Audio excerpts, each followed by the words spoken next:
L'homme le plus puissant de One Piece se dévoile aujourd'hui, presque 1 an et demi après avoir théorisé pour la première fois l'incarnation du dragon de l'Apocalypse Nidhogg en tant que Zoan mythique de Loki. Le prince maudit apparaît dans ce chapitre 1174 dans une apparence absolument monstrueuse. Un dragon noir des dizaines de fois plus massif que le légendaire Kaido sans bête, accompagné de Luffy et Ragnir, font désormais face à la plus grande menace qu'Elbaf ait connue, Imu et ses démons. Yo les bros, c'est Godji et j'espère que vous allez bien, surtout que votre cœur va bien après cet incroyable chapitre et magnifique révélation d'un Loki plus terrifiant que jamais. Avant que la vidéo ne commence, je vous invite à commenter et poser vos questions autour de One Piece et sur des sujets sur lesquels vous voudriez que je réponde. Je sélectionnerai plusieurs de vos questions et j'y apporterai une réponse dans une prochaine vidéo. On l'a déjà fait à 2 reprises l'année dernière, vous avez kiffé, moi aussi, donc on remet ça. Éventuellement, je vous invite aussi à liker cette vidéo et à vous abonner car encore beaucoup d'entre vous qui regardent ne le sont toujours pas. Merci à vous et préparez-vous bien car après cette review, Loki et son fruit du démon n'auront plus aucun secret pour vous.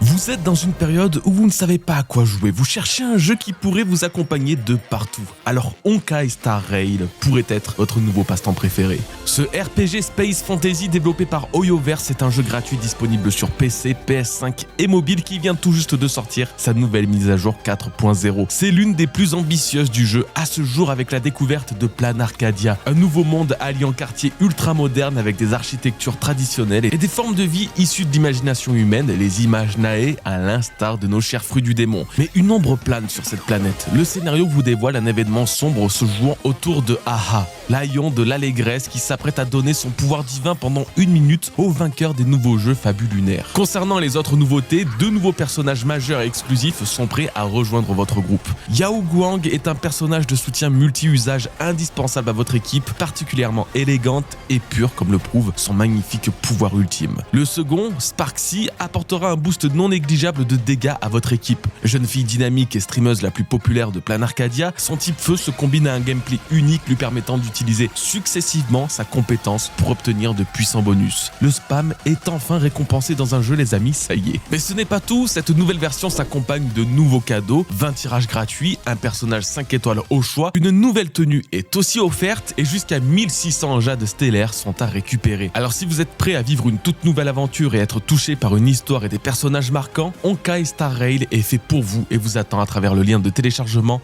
dans ma description. La semaine dernière, le chapitre s'est clos par un événement qui paraissait plutôt anecdotique, pour finalement révéler aujourd'hui l'une des meilleures scènes du chapitre. En effet, le MMA de Nika, les monstres cauchemardesques invoqués par Killingham, a été dévié par Sommers après qu'il manque de lui tomber dessus, mais malheureusement, gros hasard de fou, le vieux Sommers ne l'a pas repoussé vers un champ d'Elbaf, mais bien contre le bateau qu'il s'apprêtait à utiliser pour amener les enfants d'Elbaf sur Marie-Joise.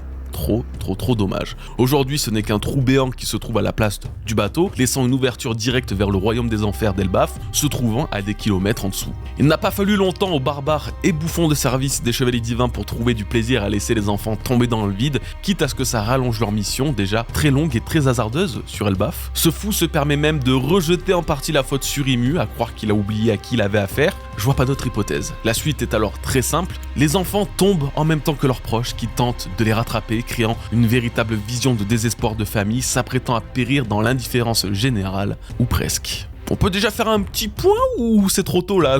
Parce qu'il y a déjà au moins un truc que je veux dire et qui me semble inévitable, surtout dans ce chapitre. Sommers va juste canner en fait. Voilà, je veux dire, et au-delà du fait que le perso existe depuis God Valley et que c'est le seul à part Gunko et Garling à avoir autant traversé les époques au sein des Chevaliers Divins, il est juste profondément naze en fait. Il est naze parce qu'il échoue ses missions, il est naze parce qu'il met en péril les missions, il est naze parce qu'il remet la faute sur son propre dieu et il est simplement naze parce qu'il est inintéressant comme personnage, c'est tout. Alors là je me dis bon, il semble manquer de Chevaliers Divins, surtout depuis la mort d'Harald, depuis que Loki ne veut pas les rejoindre aussi, mais est-ce vraiment si grave que ça? Et est-ce que l'éradication de Sommers par Imu à la fin de l'arc serait une mauvaise chose après tout? Parce que là, le vieux, il a donné tout ce qu'il avait sur Elbaf. Mais maintenant que les 2 plus puissants protagonistes de l'œuvre sont apparus, ces épines ne serviront à rien. En fait, elles servaient déjà à rien en réalité, puisque la famille des enfants les ont outrepassés pour sauver leur progéniture, donc même dans son pouvoir, ce type reste gaze. Alors, il est quand même à l'origine d'une belle scène, mine de rien, parce que c'est grâce à lui qu'on voit les parents surmonter toutes les épreuves pour tenter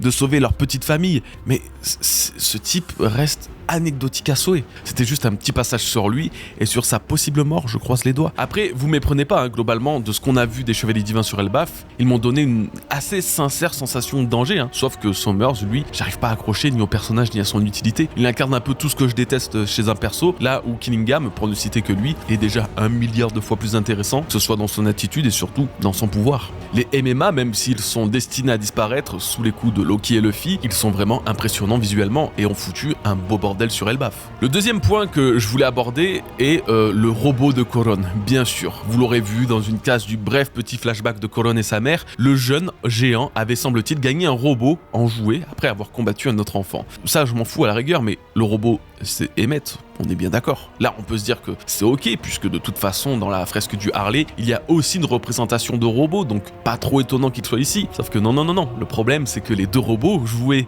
ou imagés sur la fresque, ne sont pas tant les mêmes que ça. Même le jouet est pour le coup vraiment un copier-coller d'Emmett, là où sa représentation reste relativement différente sur la fresque d'Elbaf. Alors soit il y a une autre fresque qu'on n'a pas encore vue avec le vrai Emmett, soit c'est juste un hasard, mais honnêtement, je trouve la ressemblance entre le jouet et Emmett bien trop troublante comparée à la fresque du Harley. Dites-moi ce que vous en pensez, et si peut-être il existe quelque part sur Elbaf d'autres modèles de Emmett qui auraient pu appartenir autrefois à une technologie ressemblant au Pacifista de Vegapunk. Est-ce que Vegapunk ne s'est pas inspiré indirectement d'une armée d'Emmett pour créer les Pacifistas avec notre cher Bukani Kuma? Voilà. Dites-moi ce que vous en pensez encore une fois. Vous avez vu, j'ai peut-être un petit peu expédié les sujets, mais on peut passer au vif du chapitre là, parce que moi j'attends que ça là. Nous avons dans ce chapitre la révélation tant attendue des pouvoirs de Loki. Enfin, depuis 1 an et demi que le prince maudit est apparu et teasé aussi une puissance absolument démentielle. Aujourd'hui, nous en avons le cœur net. Alors que les enfants et leurs parents s'apprêtent à tomber du haut du royaume du soleil, risquant de s'écraser dans le monde souterrain, l'immense dragon noir qui se trouve être Loki apparaît et les sauve absolument tous d'une mort certaine.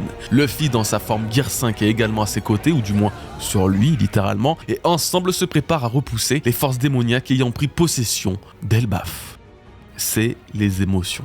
Les gars, jamais au grand jamais nous avons été aussi proches de la confirmation de cette foutue théorie du Zoan mythique de Nidhogg pour Loki. C'est absolument exceptionnel et j'arrive toujours pas à imaginer que c'est bon, j'ai plus besoin de spammer cette hypothèse en boucle. Le forcing depuis plus d'1 an a enfin pris tout son sens. Alors, même si je suis pas peu fier, on n'a toujours pas eu la confirmation du nom officiel de ce fruit du démon. Donc faut faire gaffe quand même que je me prenne pas un sale retour de bâton. Donc dans la suite de cette vidéo, nous allons passer tout notre temps à analyser tout ce qui entoure Loki et son pouvoir. On va essayer de comprendre son histoire, mais surtout quelle place il a et quelle place il aura. C'est une très grande partie qui s'annonce, probablement la plus grande analyse que j'aurais faite sur Loki jusqu'à présent, alors préparez-vous bien et surtout, profitez. Les dragons dans One Piece ont une place étonnamment importante, alors que cette créature mythologique était pour un peu tout le monde une forme d'exception dans son incarnation chez Kaido qui en possédait le pouvoir, il s'est avéré que depuis ce moment, les mythes draconiques n'ont cessé d'affluer dans l'histoire. Wano fut autrefois menacé par un dragon que Ryuma aura tué, Nerona Imu semblait incarner un dragon dans le chapitre 1085 en avalant le feu de Sabo, et pour finir aujourd'hui avec Loki, le prince maudit d'Elbaf représenté sous une terrifiante forme draconique entièrement noire. Et même déjà avant, en fait, les dragons faisaient partie du folklore de One Piece avec le nom de dragons célestes, des nobles mondiaux vivant sur Marie-Joise, et des dragons aussi créés par Vegapunk visibles sur Punk Hazard. Justement, ça, les dragons de Vegapunk, c'est un sujet important à ne pas prendre à la légère car c'est une preuve concrète que le monde fantastique qu'est One Piece, avec son bestiaire absolument unique et extravagant, a quand même la créature légendaire la plus basique dans son folklore. Bah oui, si Vegapunk les a créés, lui véritable pro dans la génétique et le clonage, c'est qu'il a dû trouver des restes de dragons, de l'ADN de dragons, tout ça pour les réveiller aujourd'hui. Mais là où ça intrigue quand même pas mal et que vous ne savez peut-être pas, car c'est vraiment une petite info qui avait été dévoilée dans une vive card à l'époque, mais les étranges dragons créés par Vegapunk semblent être à l'origine une lubie des Tenryubito. En effet, le dragon que Zoro a tranché, il s'appelait le dragon numéro 13, et ce nom lui avait été donné par les Tenryubito, puisqu'il était le fruit du succès de la 13e expérience de création des dragons. Donc en gros et pour faire simple, ce sont les dragons célestes qui ont demandé à Vegapunk de créer des dragons. Voilà. Pourquoi les dragons? Pourquoi à ce point-là? C'est là tout le problème. On ne sait pas ce qu'Oda prépare précisément avec ces créatures, mais une chose est certaine, elles ont une importance plus que cruciale pour l'histoire, et ça, le chapitre 1138 nous l'a bien fait comprendre. Il y a pile poil un an, Oda nous a fumé le cerveau en dévoilant la fresque d'Elbaf représentant graphiquement le Harley, la mythologie des géants, dessinée par un enfant d'après les dires de Ripley. Sans savoir non plus à quel point cette fresque est fidèle à la réalité, ou même simplement sans savoir vraiment comment placer chronologiquement cette représentation qui semble à la fois annoncer le futur mais aussi expliquer le passé, nous pouvons toutefois être sûrs que le dragon a encore une place de premier choix dans le récit d'Oda. En effet, et au sommet de ce qui semble être l'arbre de vie d'Elbaf, ou donc l'arbre d'Adam, se trouve une créature draconique combattant avec un autre reptile, un serpent. Aujourd'hui, nous avons un peu tous les éléments pour s'assurer que ce dragon, c'est l'utilisateur du fruit légendaire et trésor national d'Elbaf. Il n'est toujours pas nommé, mais nous avons très probablement affaire au dragon Nidhogg des mythes nordiques. Loki serait aujourd'hui la réincarnation de cette créature, ou en tout cas, nous avons toutes les raisons d'y penser. Tout à l'heure, je vous posais la question pourquoi autant de dragons dans One Piece sans attendre de réponse, car rien ne permet de comprendre à 100% les plans d'Oda sur ces créatures. Par contre, on peut se demander pourquoi Loki est un dragon, et là, étonnamment, j'ai un tas de réponses à vous proposer. Vous avez bien capté que dans ce chapitre, le nom du fruit de Loki n'avait pas été révélé, mais vous avez aussi sûrement compris que pour avoir commencé à annoncer dès l'introduction de Loki qu'il allait posséder le Zoan de Nidhogg, je ne pouvais que continuer à explorer cette voie, surtout aujourd'hui, là où on touche le plus au but. Le dragon Nidhogg s'élèverait donc enfin dans le ciel d'Elbaf, prêt à affronter les démons du gouvernement, ou du moins les dieux. Si j'étais tant persuadé que Loki allait incarner cette créature légendaire des mythes nordiques, c'est précisément pour tous les liens trop convaincants que l'on pouvait faire entre ces deux entités, et l'un de ces liens se fait par l'un des rares actes décrits de Nidhogg. Lorsque surviendra le Ragnarok, l'apocalypse nordique, Nidhogg s'envolera des racines d'Yggdrasil pour prêter main forte aux géants dans leur combat contre les dieux. C'est ce qui est écrit dans le Voluspa, l'un des principaux poèmes nordiques anciens, véritable pilier de leur mythologie. Sauf que c'est aussi étonnamment ce qui se passe aujourd'hui. Loki a pris son envol des racines de l'arbre d'Adam, dans lesquelles il était prisonnier, pour prêter main forte aux géants d'Elbaf contre des dieux. Et oui, Imu et les chevaliers divins ont beau avoir l'apparence de vrais démons, ça n'en reste pas moins des dieux aux yeux du monde et de par leur propre description. Ce chapitre annonce alors ce qui est et ce qui sera encore des années après la fin de ce manga, le début du Ragnarok, la guerre finale du monde. Oda annonce aujourd'hui même la fin du monde de son œuvre à travers la vision du terrible Loki incarné sous les traits du dragon noir Nidhogg. Waouh, donc le monde sera détruit dans une mer de flammes? Non, pas vraiment. En fait, le Ragnarok dans One Piece est ce qui est attendu depuis des années et des années. C'est ce qu'on appelle plus communément la grande guerre finale pour vaincre le gouvernement. En effet, le Ragnarok se traduit littéralement par la fin des dieux, car c'est durant cet événement que les dieux des mythes nordiques sont censés tous mourir par leurs opposants monstrueux, tels que Fenrir qui dévorera Odin ou le Jormungand qui viendra à bout de Thor. C'est également là que les géants des glaces affronteront les autres divinités. Donc en langage One Piece, nous pouvons déduire que les dieux sont le gouvernement et que les forces du chaos et du mal qui les affronteront seront en réalité nos protagonistes accompagnés des géants d'Elbaf et de Loki, le prince maudit à l'origine de ce chamboulement. L'autre chose que vous aurez compris, c'est que cette fin du monde dans cette guerre apocalyptique entre dieux et géants représente précisément l'ère dans laquelle se trouve Luffy, la fin du troisième monde. L'apparition de Nika signe toujours un changement majeur pour l'ordre mondial, ce sont les géants eux-mêmes qui nous le font comprendre tout le long de leur arc. Et effectivement, aujourd'hui que Nika est réapparu et que le dragon noir d'Elbaf s'est éveillé, la fin du monde par le Ragnarok sera surtout la fin de l'ordre établi par le gouvernement mondial et leurs faux dieux. Leur défaite au cours de la guerre qui se prépare signera la fin du troisième monde et le début d'un quatrième. Maintenant que nous sommes sûrs de la direction que prend Oda pour le final de son œuvre et que le Ragnarok fera vraiment partie intégrante de l'inspiration de cette grande guerre, il faut prendre deux nouvelles choses en compte d'une importance absolue. Premièrement, le déroulement du Ragnarok. C'est pas juste une guerre, non, il se passe une suite d'événements qui mènent à cette fin du monde et je pense que si on le combine à One Piece, on peut pré-shot le scénario de l'arc final. Déjà, le Ragnarok débute par un monde qui sombre dans la guerre entre les hommes, un véritable chaos moral. Cet événement, il me semble à mon humble avis qu'il est déjà teasé par Dragon depuis la fin du message de Vegapunk, comme il le disait à la fin du chapitre 1125, pour vivre dans un lieu sûr dans le futur annoncé par Vegapunk, les peuples devront se battre. C'est un problème auquel il veut remédier, mais le chaos entre les hommes est déjà annoncé par le leader des révolutionnaires, le premier point commun avec le Ragnarok. Ensuite, il y a le grand hiver interminable de 3 ans. 3 longues années qui signeront la disparition du soleil. Ce moment est pour moi, et surtout depuis le début de l'arc d'Elbaf, la clé d'une ellipse de One Piece. Je ne sais pas quand, je ne sais pas comment, mais nous vivrons une nouvelle ellipse, non pas de 2 mais de 3 ans cette fois-ci, durant lesquels Luffy disparaîtra puisqu'il incarne le soleil. Ces 3 ans permettront surtout les préparatifs à la grande guerre finale, mais aussi à aider les peuples à survivre au déluge qui est annoncé par Vegapunk. Les Mugiwara pourront enfin apprendre le haki, tandis que les plus puissants apprendront la forme avancée du haki des rois pour venir à bout des monstres démoniaques et immortels du gouvernement mondial. Encore une fois, une nouvelle ellipse, c'est un événement que j'attends sans le moindre doute et je peux vous rediriger vers cette vidéo pour peut-être vous convaincre davantage. Dans l'ordre chronologique du Ragnarok, Loki, le dieu sournois, devrait être libéré de ses chaînes après avoir été emprisonné par les dieux. Or, ça ne colle pas trop avec le scénario actuel de One Piece puisque Loki a été libéré avant la potentielle ellipse et avant la potentielle guerre civile. Donc, soit on transpose tout ça sur 800 ans et en fait la guerre civile est celle de l'époque de Joy Boy et l'hiver sans fin est une métaphore de toutes ces années avant que Luffy hérite du fruit de Nika, soit l'ordre des événements ont été quelque peu modifiés. En réalité, peu importe car la suite remet tout en ordre. Après l'avoir détaché, le Naglfar, aussi appelé le bateau des morts, conduira les géants au combat du Ragnarok et sera dirigé par Loki. Si Oda veut s'inspirer du Ragnarok pour faire le sien à la sauce One Piece, alors c'est sans conteste le prochain événement majeur qui se déroulera. Nous avons purement et simplement affaire à Pluton, le navire du royaume des morts qui sera enfin libéré des entrailles de Wano Kuni. Ce lien entre Pluton, Elbaf et Loki, honnêtement personne ne l'explique mieux que Nina, ça fait des années qu'elle l'analyse, qu'elle vous l'explique. Je ne peux que vous rediriger une fois encore vers sa vidéo la plus récente qui condense tout ce que vous devez savoir à ce sujet. Avec la Galela récemment introduite, connue comme étant un groupe de charpentiers géants légendaires que même Chebek en personne recherchait, vous aurez probablement compris que lorsqu'on parle d'une arme antique navale capable de détruire le monde que Crocodile voulait utiliser contre le gouvernement, c'est que Pluton a forcément quelque chose à voir avec leur mythe, car Pluton aurait été conçu par ces charpentiers géants légendaires. L'un des prochains événements majeurs de One Piece serait alors la libération de Pluton, conduit par Loki et les géants de la Galela pour les mener à la grande bataille prophétique contre les dieux. Viendra ensuite cette fameuse bataille où de nombreuses morts seront à déplorer jusqu'à ce que le monde brûle et que la terre calcinée s'enfonce dans les océans. Le déluge étant justement l'une des conséquences attendues du cataclysme qui se prépare dans One Piece. Alors, tous ces événements, je n'ai pas cité la mort du soleil et de la lune ou même la mort de 99% des antagonistes et protagonistes de cette guerre, car ça se passera forcément différemment. Mais au moins, vous avez le principe, vous savez comment et par quoi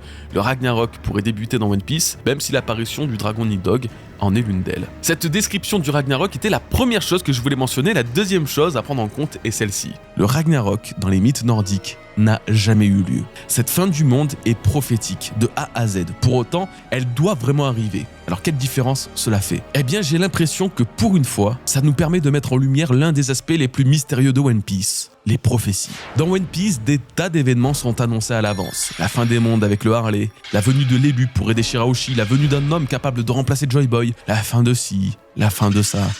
Mais moi, je me suis toujours demandé comment et par qui. Qui était à l'origine de ces prophéties et depuis quand? Car le principe de voyant n'est pas difficile à piger puisque Shirley elle-même est une voyante particulièrement efficace. Mais comment des événements lointains de plusieurs siècles peuvent-ils être annoncés comme c'est le cas avec la fin de One Piece? Et bien là encore, Oda s'est probablement inspiré des mythes nordiques, notamment de la Voluspa. Littéralement la prophétie de la voyante, le terme Voluspa renvoie à un poème parmi les plus célèbres des mythes nordiques dans lesquels une voyante expose au dieu Odin toutes ses visions sur l'histoire et le destin du monde, des dieux, des hommes, de l'origine du monde jusqu'à sa fin. Ce qui fait que quelqu'un, il y a des siècles et des siècles, voire des millénaires, a dû voir dans One Piece l'histoire du monde de sa création jusqu'à sa fin, expliquant pourquoi les événements sont souvent autant prophétisés, expliquant aussi au passage que toutes ces prophéties, le gouvernement les connaît aussi. Et une dernière chose m'a fait tiquer, c'est que la voyante de la Voluspa était une géante. Et ça m'a rappelé une certaine Estride d'Elbaf, connue principalement pour avoir donné vie à Loki.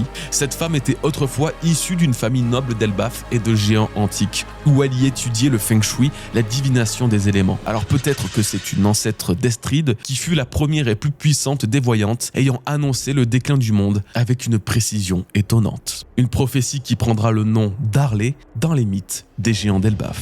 Elbaf va être détruite, cette île sera en partie décimée et je soupçonne Loki d'en être le responsable. Oui, ok, la transition est un peu dure, mais je savais pas comment faire d'autre, désolé. Après tout, on s'en fout car j'ai quand même la sensation qu'Elbaf, telle qu'on la connaît, sera détruite dans un futur plus ou moins proche. Il y a un problème avec cette île, c'est l'arbre d'Adam. Lui qui fait la grandeur et la beauté d'Elbaf est aussi à l'origine de quelque chose de beaucoup moins cool. Une forme de ségrégation créée par les trois royaumes des cieux, du soleil et des morts. Si le royaume des cieux est pour le coup totalement absent de l'histoire pour le moment, une grande partie de l'arc s'est déroulée en alternant la vision du royaume du soleil et du royaume des morts. L'un étant celui où la civilisation d'Elbaf prospérait dans la joie et la bonne humeur et où les enfants grandissaient ensemble entourés de leur famille. L'autre était un monde froid, hostile, mortel, où les problèmes étaient balancés, des problèmes tels que Loki. Loki, mais pas seulement, Ida aussi, elle qui était considérée comme une impure aux yeux de certains, s'est retrouvée reclus dans ce royaume, vivant loin et dans l'indifférence du royaume du soleil. Ce pays a des frontières et ces frontières se reposent sur toutes les branches de cet arbre de vie. Alors si Loki le détruisait, et si Loki détruisait Elbaf non pas dans un élan de colère pure et simple, ou dans un élan de jalousie et de vengeance, mais peut-être après avoir été pris de folie. Actuellement, Loki est trop puissant, et le duo qu'il incarne avec Luffy me semble un chouïa trop vénère pour que Genko, Imu puisse le tenir. Par contre, si d'une façon ou d'une autre Imu parvient à manipuler Loki à travers le Domiriversi ou un autre pacte diabolique, elle pourrait utiliser le prince maudit pour véritablement détruire une partie de son pays. Mais vous savez pourquoi cette hypothèse est vraiment intéressante au-delà du principe des frontières qui séparent les peuples, ou même que, en vrai de vrai, l'arbre d'Adam est beaucoup plus fragile qu'on ne le pense dû à sa faiblesse aux incendies? Ce qui est intéressant, c'est que toujours en partant du principe que nous avons affaire à une incarnation de Nidhogg en Loki, eh bien, ce dragon est principalement connu pour une chose. Il ronge les racines de l'Yggdrasil. C'est là où il est enfermé, et c'est là qu'il met tout en œuvre pour détruire l'arbre-monde. Oda aurait bien conscience de cette particularité évidemment et compte bien l'adapter en faisant de Loki le destructeur de l'arbre d'Adam. Toutefois, ne vous inquiétez pas, ça ne serait pas la fin des géants pour autant. En plus de pouvoir sauver tout le royaume du soleil, et même les branches possédant bibliothèques et écoles, véritables trésors nationaux du pays, Loki mettrait en lumière indirectement le royaume des morts et ferait réapparaître le soleil dans ce monde glacial. Ça tombe bien, Luffy en forme Nika est à ses côtés, et comme la réputation de destructeur qu'il a auprès de certains géants, il aurait aussi l'image d'une divinité apparue lors de la fracture d'Elbaf qui mettra chacun des villages de géants sur le même pied d'égalité, sans hiérarchie géographique, pour le meilleur de leur civilisation. J'aimerais conclure par les mots prononcés par Yarul pour clore ce chapitre. Le jour d'une tempête de neige et d'éclairs, une bête gigantesque apparaît, obscurcissant le ciel, et avec le tambour de la libération, le dieu soleil descend. Ce que nous venons de lire et d'entendre n'est pas anodin. Le ton employé, la tournure, les sujets, tout ça, ce n'est certainement pas une pensée provenant de Yarul en personne. Non. Le doyen des géants récite un poème, il récite une prophétie. En fait, je pense ne pas trop m'avancer en disant qu'il récite littéralement un passage du Harley qui nous a été caché jusqu'à présent. Rappelez-vous ce que je vous disais il y a de ça pas si longtemps, 2 semaines pour être plus exact, dans la review du chapitre 1172. On ne sait pas tout du Harley. On en connaît bel et bien une partie comme révélée au chapitre 1138, mais sur l'immense livre et la densité que compose le mythe des géants, ce ne sont que 3 malheureuses pages qui nous sont dévoilées. C'est la raison pour laquelle il y a 2 semaines de ça, je vous disais que nous allons en découvrir davantage sur Nika, car le nom du dieu du soleil n'avait jamais été prononcé dans l'histoire des 3 mondes,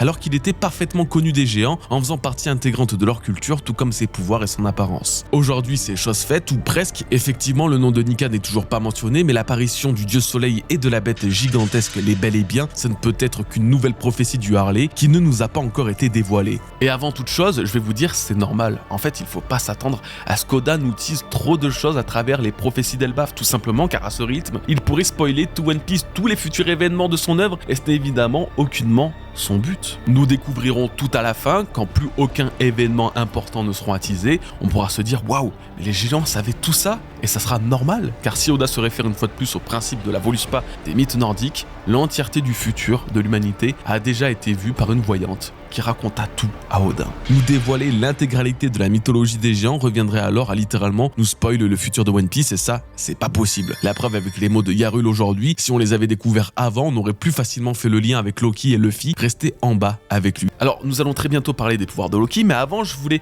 justement mentionner cette tempête de neige qui a provoqué l'apparition du dragon, car elle renvoie à 2 éléments assez importants. Chapitre 992, la chanson de Black Maria. Cette scène m'a toujours intrigué. Je sais qu'il y a un sens particulier derrière ce court morceau interprété par Black Maria au tout début de l'attaque d'Onigashima. Il fait mention de 2 personnes désirant se revoir. L'ancienne traduction de Scantrad parle de couple, mais la vérité c'est qu'on ne sait rien de leur relation. En japonais, donc dans l'original, le texte est plutôt lourd de sens. Une nuit où tombe la neige, désirant tant se voir, Mais pour ces deux-là, ce vœu restera longtemps impossible à exaucer. Finalement, ils se rencontrent sous le clair de lune. Alors si ça manque un petit peu de poésie dit comme ça, il y a 3 points qui sautent aux yeux avec les événements actuels et les révélations des mythes d'Elbaf. Les deux personnes ne parvenant à se rencontrer avant longtemps, c'est exactement l'histoire décrite dans les 3 mondes. Pendant le premier et le deuxième monde, jamais plus leurs chemins ne se croisèrent jusqu'à ce qu'ils se croisent à nouveau à la fin du 3e monde. Je le répète, nous ne savons pas précisément de quoi il s'agit. Tout est absolument hypothétique tant on peut parler de 2 personnes, de 2 astres, de 2 familles. Bref, la chose à prendre en compte, c'est que ça rappelle fortement les paroles des rois des mers annonçant la nouvelle rencontre des 2 rois qui étaient attendus depuis longtemps. Le poème de Black Maria et les mots des rois des mers parlent alors peut-être de la même chose, reliant également la finalité de chacun des 3 mondes du Harley. Et le rapport avec Loki, c'est que comme nous l'avons vu aujourd'hui, il est capable de déclencher des tempêtes de neige dans sa forme Zoan, signifiant donc que c'est peut-être lui, l'une des 2 personnes mentionnées précédemment, ou l'un des 2 rois qui retrouvera l'être qui lui manque. Et je dois avouer que c'est un peu le point qui me fait aimer la théorie de Mossa qui est Shirahoshi ou qui serait Shirahoshi, puisque pour sûr, d'après les rois des mers, l'un des 2 rois était le futur Poséidon qui s'incarnera sous les traits d'une princesse sirène une quinzaine d'années plus tard. C'était super le lien avec les mythes et l'histoire de One Piece, voilà, tout ça, c'est à ces moments-là où on peut viser le plus juste dans les théories sur le futur de l'œuvre. Pourtant, il y a tout un autre sujet que je voulais mentionner dans cette vidéo qui n'est ni plus ni moins que les pouvoirs de Loki. Et sa puissance. Où se passe-t-il dans tout ça? À quel point est-il diversifié et monstrueux dans ses compétences? C'est ce que nous allons voir tout de suite. Tout d'abord, parlons de la taille. Ça ne compte peut-être pas, mais celle de Loki est inesquivable. Nous n'avons pas affaire ni à un géant, ni à un dragon. Loki fait littéralement la circonférence d'une île volante. Et si Luffy semble être dans sa forme géant en étant sur lui, la même dévoilée face à Kaido sur Onigashima avec laquelle il l'utilisait comme corde à sauter, alors dites-vous que Loki, actuellement, est encore 50, voire peut-être 100 fois plus grand qu'eux. C'est du jamais vu. Et évidemment, plus le monstre est massif, plus il va générer de dégâts. Ça tombe bien, car Loki a tous les outils pour déclencher un cataclysme sur les monstres qui lui font face. Aujourd'hui, avec la révélation de sa forme draconique, je trouve qu'il serait judicieux de faire un récap des pouvoirs que Loki possède, pour sûr, et des pouvoirs qu'il pourrait posséder grâce à son fruit du démon. En pouvoir élémentaire, nous avons déjà pour sûr la foudre et la neige. Ce sont plutôt des pouvoirs climatiques, je devrais dire, comme révélé aujourd'hui dans sa forme dragon, qui fait pleuvoir neige et foudre sur tout Elbaf, ou bien dans sa forme humanoïde normale qui lui permet de glacer les ennemis qu'il touche avec son attaque Niflheim ainsi que de leur faire tomber la foudre dessus en les frappant avec Ragnir. Le point intéressant avec ces éléments, la neige et la foudre, c'est que de base c'est super dur voire même impossible de les relier au plus que probable fruit de Nidhogg, car Nidhogg n'est pas connu pour être lié à un climat quelconque. Or, il semble qu'Oda ait tenu à cœur à remodeler à sa sauce le mythe de ce dragon nordique. Comme le prouve son surnom de dragon du tonnerre par les enfants d'Elbaf. Loki utilise bel et bien cet élément, il a prouvé à de multiples reprises, dont aujourd'hui, mais le vrai Nidhogg, lui, n'a pas de lien affirmé avec le tonnerre. Et pour la neige ou le gel, eh bien là on peut y trouver une forme d'explication, car Nidhogg vit au cœur même du Niflheim, le royaume de glace et de froid primordial. C'est la raison pour laquelle son attaque Niflheim, révélée dans les derniers chapitres, a gelé instantanément le Drogur. Voilà, donc même si c'est un peu difficile, j'espère que vous avez pu comprendre pourquoi Loki est lié à ces 2 éléments. L'autre pouvoir très particulier de Loki, c'est sa résistance. On parle souvent de Kaido et Big Mom qui étaient de véritables tanks indestructibles. Et c'est vrai, personne n'était autant résistant que ces 2 monstres jusqu'à ce que Loki soit introduit. Loki, c'est un nourrisson de quelques minutes à peine qui résiste à une chute vertigineuse de plusieurs kilomètres dans le froid glacé du monde des morts. C'est un bébé qui parvient à grimper à main nue l'arbre d'Adam après avoir vraisemblablement combattu et tué un ours à main nue. C'est aussi un enfant qui résiste par 2 fois aux attaques de Roxy Chebek et qui, même après avoir été attaché durant de longues années de sa vie avec du granit marin, parvient à survivre à la torture infligée par 2 chevaliers divins, dont à l'attaque frontale et sans résistance aucune du Cerbère de Shamrock. Alors certes, des monstres de résistance, il y en a dans One Piece, de partout, mais rares sont ceux pouvant rivaliser avec Loki. Et d'ailleurs, c'est le cas pour l'autre pouvoir qui fait tant sa particularité, le Haki. Loki a un Haki absolument prodigieux, sa forme armement n'a jamais été vraiment montrée, mais après tout, qui s'en soucie? Quand il est capable d'utiliser un Haki des rois tellement puissant qu'il a littéralement décimé son père Harald, boosté à la marque du diable Dimmu et à la régénération infinie. Une forme de Haki qui semble d'ailleurs amplifiée à partir du moment où il a obtenu le fruit légendaire d'Elbaf, comme si après être devenu le roi dragon ultime de son univers, Loki avait débloqué un nouveau palier du Haki royal. Mais là n'est pas sa seule limite. Même s'il est toujours moins impressionnant que les 2 autres formes, le Haki l'observation de Loki est probablement, aujourd'hui, sans aucun équivalent. Depuis son plus jeune âge, depuis plus de 60 ans, Loki a les yeux bandés pour cacher ses pupilles maudites. Même sans vision directe et sans aucun moyen de bouger, il est parvenu à esquiver une attaque de Luffy sans difficulté. Alors sans le moindre doute, si on cite des particularités telles que le haki pour vanter les mérites d'un personnage comme Shanks, on ne peut absolument pas négliger le fait qu'actuellement, Loki est l'un des plus compétents de One Piece dans cette discipline. Et pour finir dans ce large et déjà impressionnant panel de pouvoirs, Ragnir. Loki a ni plus ni moins qu'un autre fruit du démon à sa portée, un fruit combiné à un marteau que seul lui peut contrôler. Les pouvoirs de Ragnir sont encore très flous et mis à part la transformation en écureuil et en marteau, il est difficile de connaître exactement l'ampleur de ses pouvoirs, mais juste en restant terre à terre et sans chercher à théoriser, ça reste un Zoan et probablement un Zoan mythique. Donc qu'on le veuille ou non, cette arme représente une force latente exceptionnelle. D'ailleurs Loki l'a très bien dit, personne d'autre que lui ne peut porter Ragnir, en plus d'être une arme sûrement très puissante, seul le prince maudit peut la manipuler. Donc même si pour l'instant on ne sait rien de ses capacités, ce marteau Zoan lui apporte un avantage indiscutable. Bon je crois que sur les pouvoirs factuels de Loki, on est pas mal. Maintenant partons dans la vraie théorie avec les potentielles capacités que pourrait renfermer ce Zoan du dragon. Déjà, et comme j'ai pu vous le dire dans les dernières reviews, je soupçonne une intangibilité de Loki dans sa forme Zoan. Vous le savez, je vais pas me répéter, mais les Zoan mythiques tels que celui de Loki ont souvent des particularités supplémentaires et la scène, très mal dessinée, je dois bien avouer, d'Harald tranchant Loki au chapitre 1170, me laisse penser que sa lame a traversé le corps de son fils sans lui causer de dégâts. C'est précisément car dans sa forme dragon, Loki aurait la même forme d'intangibilité que la Marco avec le Phénix. Quel lien avec Nidhogg ? Eh bien, encore une fois, on ne sait quasiment rien de cette créature car ses mentions dans les mythes nordiques se comptent sur les doigts d'une main. On peut cependant suggérer qu'Oda lui a ajouté une forme intangible à partir des éléments plutôt abstraits qui sont liés à Nidhogg, tels que les ombres ou la brume qui dominent le monde glacial et ténébreux de Niflheim. En gros, il y a une possibilité où Nidhogg est purement un dragon des ténèbres et qu'il possède l'intangibilité que Barbe Noire, lui, n'a pas avec son Yami Yami no Mi.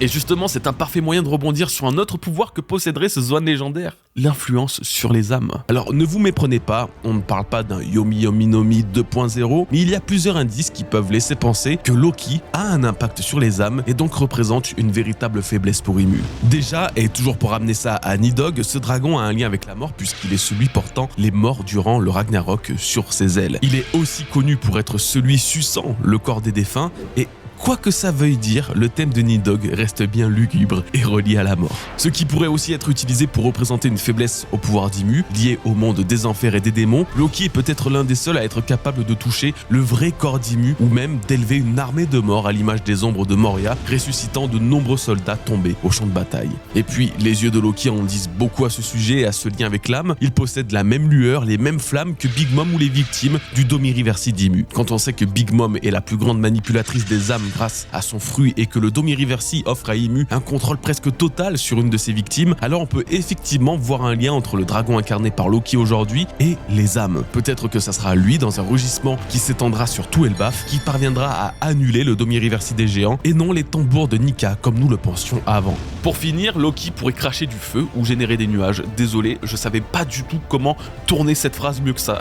Mais en fait, la réflexion en plus de base est très simple. Le Momonosuke et Kaido, qui sont deux autres dragons provenant d'un même fruit du démon, ont ces capacités élémentaires à créer des nuages et à tirer des lasers de leur bouche. Est-ce que ça sera une normalité pour tous les dragons mythiques et donc Loki ? À mon sens, la neige et la foudre remplacent les nuages et le feu. Mais faut faire gaffe car à tout moment, Oda veut faire de Loki le dragon ultime et lui rajoute tous les pouvoirs élémentaires qu'il a sous le pied, faisant de lui une version encore plus améliorée de Kaido. Alors c'est bon, j'ai fait le tour de cette partie dédiée au pouvoir de Loki, mais je n'en ai pas vraiment fini avec lui, car je voudrais parler d'un sujet très important. Avons-nous affaire au plus puissant personnage actuel de One Piece ? C'est pas une affirmation, c'est une question qui se pose assez légitimement, je trouve, pour des raisons terriblement simples. Je vous parlais de Kaido à l'instant, qui portait d'ailleurs fièrement le titre de plus puissante créature du monde. Nous l'avons très bien vu au combat, Kaido faisait honneur à ce titre. C'est encore aujourd'hui le plus grand adversaire de Luffy. Pourtant, est-ce que Loki n'est pas désormais en tout point supérieur à lui ? C'est un géant antique, 6, 7 ou 8 fois plus grand que lui. Il est au minimum tout autant résistant que lui, possède à lui seul 2 fruits du démon mythique dont l'un est aussi un dragon qui est encore une fois infiniment plus massif que celui de Kaido, sans oublier bien sûr l'utilisation du haki dans ses formes avancées et dans lesquelles Loki n'a rien à envier à Kaido. Pour finir, je pense qu'il serait bien de rappeler que Big Mom disait pouvoir vaincre tout le monde si Lola avait bien voulu se marier avec Loki. L'impératrice disait qu'aucun des empereurs n'aurait pu lui barrer la route, teasant donc déjà à cette époque-là la puissance colossale de Loki,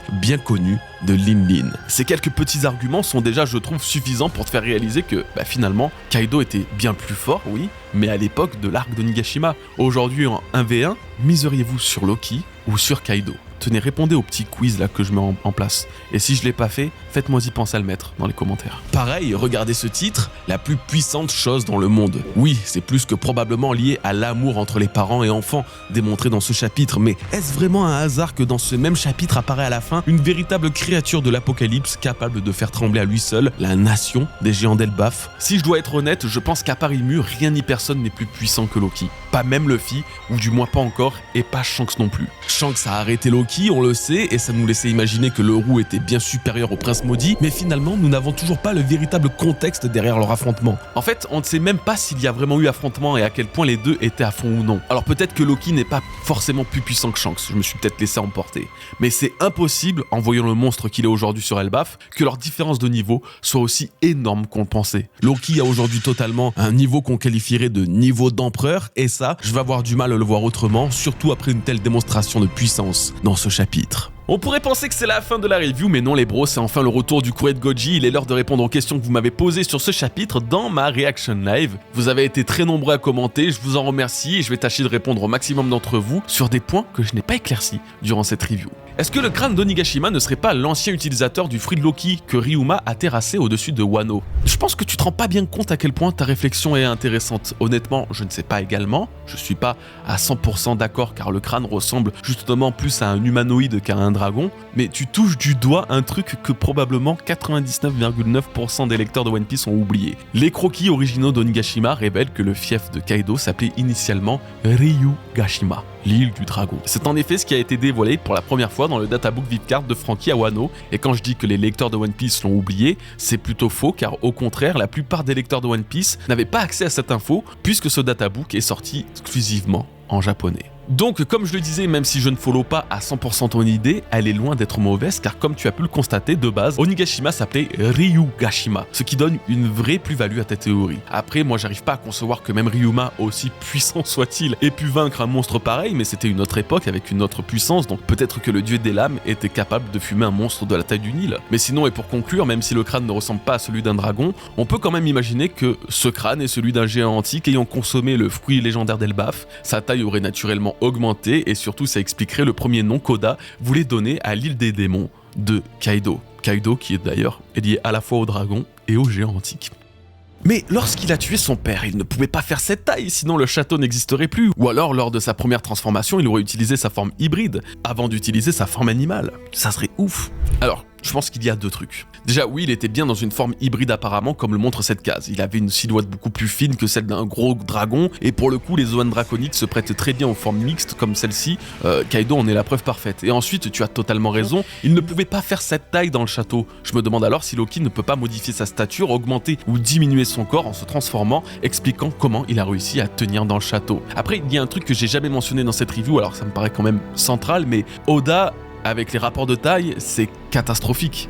Un seul exemple, le plus concret depuis des années, Enma tient parfaitement dans la main de Zoro alors qu'elle appartenait à Oden qui faisait le double de sa taille quasiment. Ça serait une terrible erreur de la part d'Oda d'échouer à faire des tailles logiques. En fait, il peut même plus le permettre tant ça change absolument toute la perception de son histoire. Il peut pas indéfiniment adapter les tailles de ses persos au bon vouloir de son scénario et de son actualité, sans jamais le justifier ni le craindre pour la cohérence de One Piece. Car si la taille de Loki est bien la même que dans le château face à son père, il y a zéro logique et ça finirait par bêtement gâcher notre vision des géants. Parce que oui, la taille est quand même importante dans cet arc. Décidément, j'aime pas du tout la tournure de cette phrase. Non mais nous sommes littéralement au pays des géants, des êtres qui sont définis par leur taille. Donc moi, je vais offrir le bon soupçon à Oda et garder en tête que oui, la forme hybride a été utilisée et oui, l'une des particularités du Swan de Loki serait la modification de sa taille un peu à la Sanjuan Wolf, finalement. Sanjuan Wolf, j'ai un petit peu bégayé.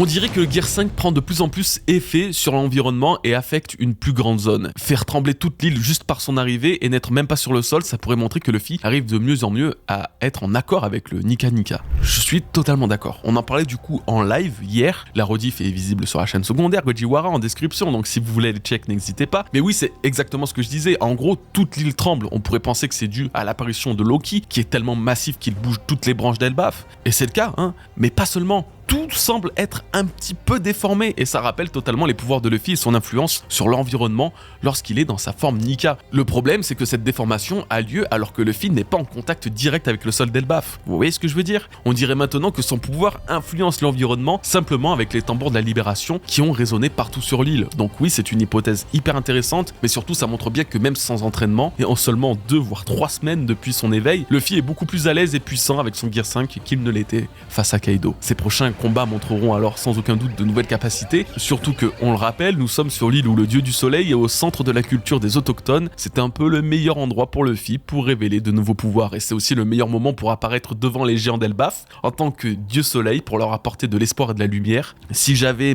adoré la scène avec Bonnie sur Egghead, je pense que celle des géants le sera tout autant, sera tout autant magnifique. On arrive à la fin de cette longue review les bros, ça y est, j'espère qu'elle vous a plu, je suis mort, vous m'entendez? Ça se voit? Ça fait longtemps que j'avais pas autant donné dans une review. Je vous le rappelle, commentez et posez vos questions autour de One Piece, actualité ou non, dans les commentaires de cette review, que ce soit sur les chapitres ou pas, peu importe. J'en sélectionnerai un maximum pour y répondre dans une prochaine vidéo. Retrouvez ma réact en live sur la chaîne secondaire Gojiwara, et si vous voulez liker tout ce bazar au passage, alors c'est avec un grand plaisir. Je vous remercie toutes et tous pour le soutien, pour votre présence, pour tout ça. Je vous souhaite un agréable week-end et je vous dis à la semaine prochaine pour une toute nouvelle vidéo. Prenez soin de vous et de vos proches. Peace les bros.